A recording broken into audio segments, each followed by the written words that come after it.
Gas না ধরিয়েই আম কাসন্দিটা কতটা সুন্দর দেখতে হয়েছে দেখুন।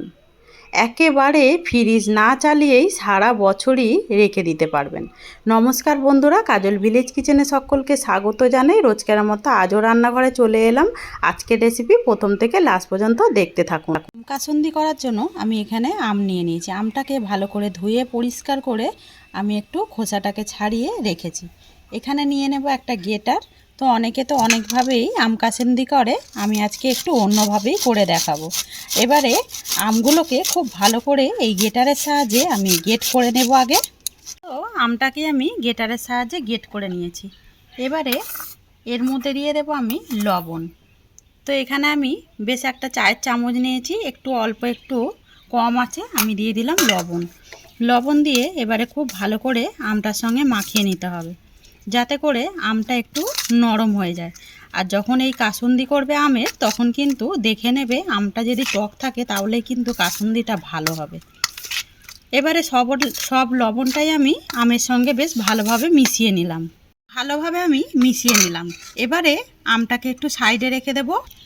তো আমি এখানে সর্ষে নিয়ে নিয়েছি, এখানে কালো সর্ষে নিয়ে নিয়েছি। খুব ভালো করে একটা সুতির কাপড় দিয়ে মুছে আমি একটু হালকা রোদে দিয়ে দিয়েছিলাম। আর এখানে নিয়েছি আমি সাদা সর্ষে। যতটা কালো সর্ষে নিয়েছি তার অর্ধেক কিন্তু এখানে সাদা সর্ষে নিতে হবে। আম কাসন্দিতে সবসময় এই দুই প্রকারে সর্ষে কিন্তু ব্যবহার করেই থাকে। এবার আমি এখানে একটা মাপ দেখে নিচ্ছি। তো এখানে বাটির মাপে 1 বাটি এখানে কালো সর্ষে রয়েছে।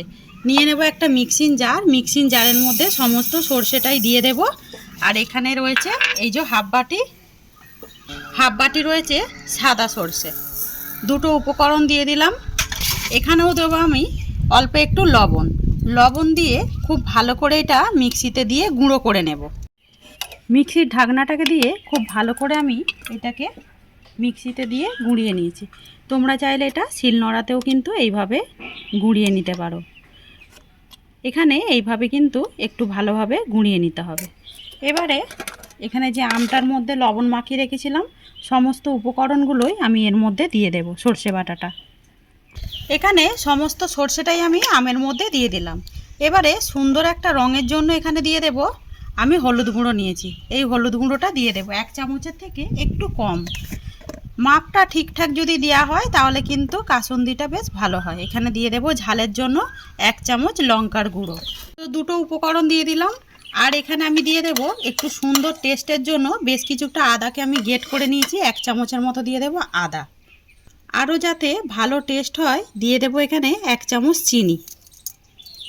দিয়ে দিলাম সমস্ত উপকরণগুলো।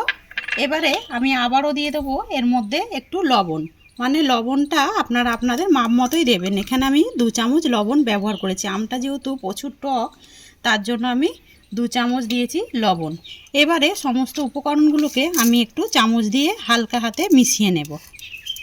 হালকা হাতে এটাকে একটু মিশিয়ে নিলাম, চামচটাকে সাইডে রেখে দিয়েছি। এবারে আমি এখানে তেল দিয়ে দেব। তো এখানে আমি আগে অর্ধেক তেল দিয়ে দেব, দিয়ে খুব ভালো করে একটু মিশিয়ে নেব। আজকের আমি আমের যে কাসুন্দিটা করছি কোনো রকম গ্যাস না জ্বালিয়েই কিভাবে আম কাসুন্দি করবে, একদম কোনো রকম গ্যাস ওভেন জ্বালানো ঝামেলা ছাড়াই। তো এখানে খুব ভালো করে আমি তেলটাকে মিশিয়ে নেব। খুব ভালো করে আমি আমটাকে সমস্ত উপকরণের সঙ্গে মিশিয়ে নিয়েছি। আগেকার দিনে দেখতে ঠাকুমা মায়েরা এরকম কিন্তু আমের নতুন নতুন পদ করে রেখে দিত, যেটা যেমন গরম ভাতের সঙ্গেও ভালো লাগতো, তেমন কিন্তু যদি আমরা একটু পেয়ারা মাখি বা কোনো মুখরোচক কিছু খেতে ইচ্ছা করে, এরকম যদি একটু পাতের মধ্যে নেওয়া যায়, তাতে করে কিন্তু বেশ ভালোভাবেই খাবারটা জমে যায়। তো এবারে সারা বছর যাতে করে সঞ্চয় করে রাখা যায়, তার জন্য আমি এখানে নিয়েছি একটা কাঁচের বয়েম। এই কাঁচের বয়েমের মধ্যেই আগে দিয়ে দেবো। আর সারা বছর তোমরা রেখে দিয়ে কিভাবে খাবে সেইটাও কিন্তু আমি বলে দেবো। একেবারেই খারাপও হয়ে যাবে না, কিছুই না। তো আমি আগে এর মধ্যে কিন্তু অল্প করেই তেল দিয়েছি, সেটা কিন্তু দেখতেই পেয়েছো। এখনও কিন্তু এখানে তেল দিতে বাকি আছে, আরও কিছু উপকরণ দেব। তো কাসুন্দিটাকেই আমি এর মধ্যে বয়মের মধ্যে ভরে নিয়েছি। আর এখনই দেখতে কতটা সুন্দর হয়েছে, কালারটা কতটা সুন্দর এসেছে সেটা কিন্তু দেখতেই পাচ্ছেন। এবারে আমি এর মধ্যে দিয়ে দেব তেল। তা আমি এখানে যেহেতু 5টা আম ব্যবহার করেছি, আমি এখানে 150 গ্রাম তেল কিন্তু এর মধ্যে দিয়েছি। এবারে তেলটাকে একটু আস্তে আস্তে এইভাবে মিশিয়ে নেব। এতে করে কিন্তু আমরা দেখবে কোনো রকম গ্যাস না জ্বালিয়ে কিন্তু এরকম কাসুন্দি করে আমরা যেমন পকোড়া কিন্তু সময়ে চিকেন পকোড়া বা যে কোনো কাটলেট ভেজে থাকি মাছের, তো তখন কিন্তু একটু করে দিয়ে দিলেই একদম অনায়াসেই বাচ্চা থেকে বড় সবাই খেয়ে নেবে। আর এইটা বছর জুড়ে এরকমভাবে কিন্তু রেখে দেওয়াও যায়। এইভাবে একটু ঘুরিয়ে ঘুরিয়ে তেলটাকে খুব ভালো করে আমের সঙ্গে মিশিয়ে নেব। খুব ভালো করে আমি সর্ষের তেলটাকে কাসুন্দির মধ্যে মিশিয়ে দিয়েছি। তো এখানে কিন্তু আমের আচারই হোক কিংবা এরকম কাসুন্দি, এই ক্ষেত্রে কিন্তু সর্ষের তেলই ব্যবহার করতে হবে। আর এইখানে যেহেতু আমি সর্ষেটা দিয়েছি, তোমরা চাইলে কিন্তু এটাকে একটা চালনিতে ছেঁকেও দিতে পারো, মানে চেলেও দিতে পারো। চেলে দিলে সেই ক্ষেত্রে কি হয়, এর যে ঝাঁসটা থাকে এইটা কিন্তু একেবারে বেরিয়ে যায়। ওই জন্যেই সময়ে দেখবে দোকান থেকে যে আমরা কিনে নিয়ে এসে থাকি, সেই ক্ষেত্রে কিন্তু এরকম আচারের একটা স্বাদ আর এর গন্ধটাই কিন্তু আলাদা হয়, আর এর ঝাঁসটাও খুবই ভালো হয়। আর এখনই দেখো কালারটা কতটা সুন্দর এসেছে, দেখতে ভীষণই সুন্দর হয়েছে। এরকম আম কাসুন্দি আমরা যদি গ্যাস না জ্বালিয়েই রেডি করে নিতে পারি, তাহলে কিন্তু একদম একেবারেই খুব কম সময়ের মধ্যেও রেডি হয়ে যায়। এবারে এইটা সারা বছর যাতে করে থাকে, এর মধ্যে দিয়ে দেবো আমি 1 চামচ এরই মাপে ভিনিগার। আর তোমাদের হাতের সামনে যদি না ভিনিগার থাকে, তাহলে সেই ক্ষেত্রে তোমরা পাতিলেবুর রস 1 চামচ দিয়ে দেবে। তো এখানে নিয়ে নিয়েছি 1 চামচ ভিনিগার। এর থেকে সারা বছর এটা খারাপও হবে না, আর একেবারেই আম কাসুন্দিটা কিন্তু ভালো থাকবে। ভিনিগারটা দিয়েও আমি খুব ভালো করে মিশিয়ে নিলাম।